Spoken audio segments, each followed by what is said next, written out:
Il est des lieux où l'espace et le temps se confondent en un même silence.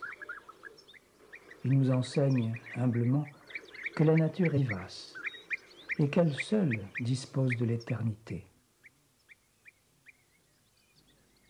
La moindre mare où l'argile a su retenir l'eau du ciel, en un pays où elle est rare, nous lègue ce message.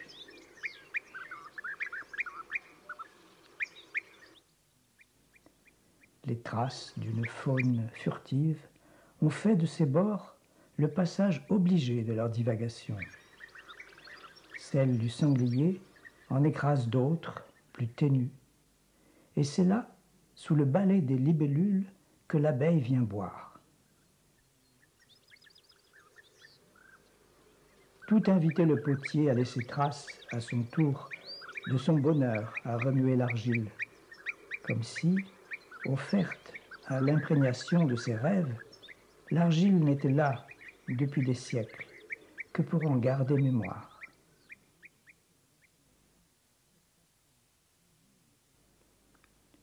Ainsi, potier, ai-je eu besoin de rendre grâce à cette patience des éléments, insensible, semblait-il, à l'hommage que j'étais tenu de leur rendre, l'offrande dépouillée d'un vaisseau d'argile.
Mais si, faisant l'objet d'une visitation, ma poterie est un jour engrossée d'abeilles, alors s'agit-il aussitôt d'une ruche?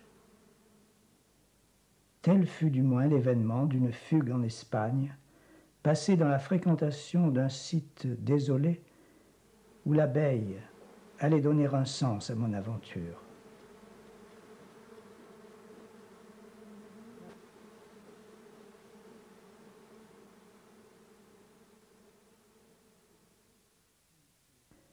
L'hirondelle, la pie, le mène et le pélopé tourneur m'avaient depuis longtemps initié au travail de l'argile. Mais leur indépendance n'avait que faire de ma sollicitude. L'abeille, sous réserve d'un respect réciproque, m'accorderait quant à elle droit de regard sur la complexité de son labyrinthe.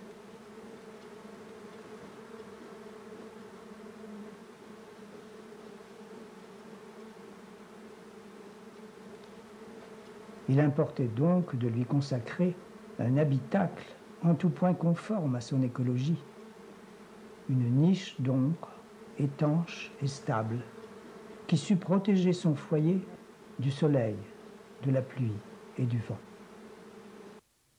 Si, poursuivant le projet d'épargner la nature, je rends l'argile étanche en l'imprégnant de cire, alors plus besoin de cuisson. Le soleil et l'abeille m'en dispensent.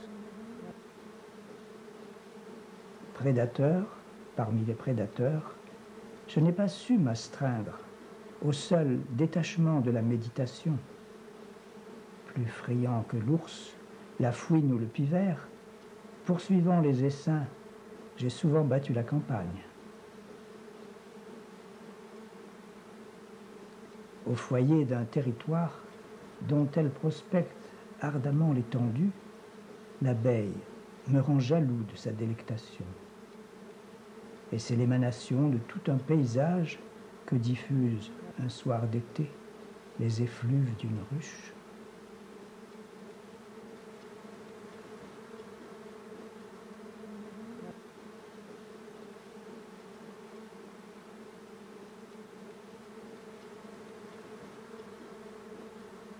La pose d'une grille à rennes sur la ruche culbutée empêche l'expansion du couvain dans la hausse.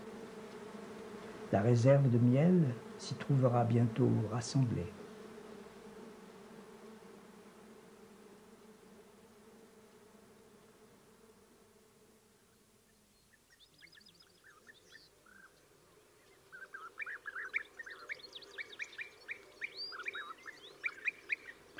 En dépit des guêpiers qui déciment en vol les butineuses, et tandis que le scorpion veille sur la précarité de son habitacle, la récolte se fait en pleine canicule.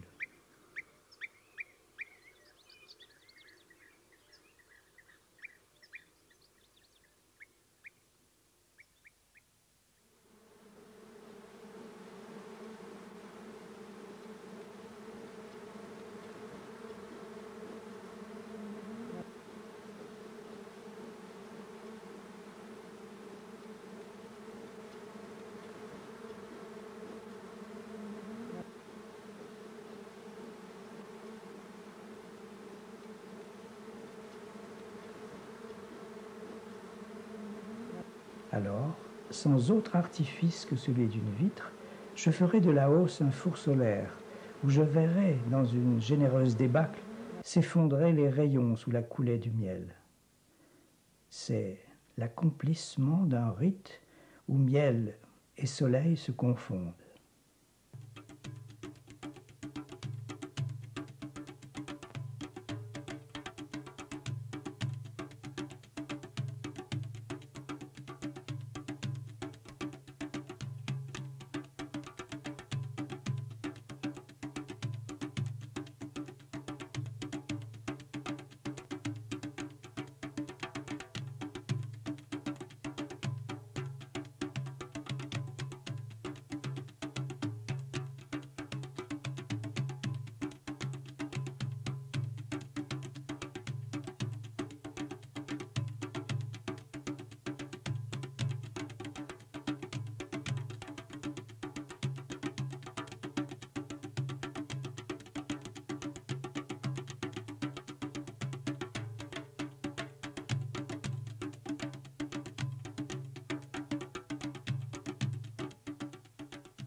L'autonomie est une aventure. Elle me laisse le temps de rêver d'une société où le travail serait un jeu, l'argile une école et le miel un principe.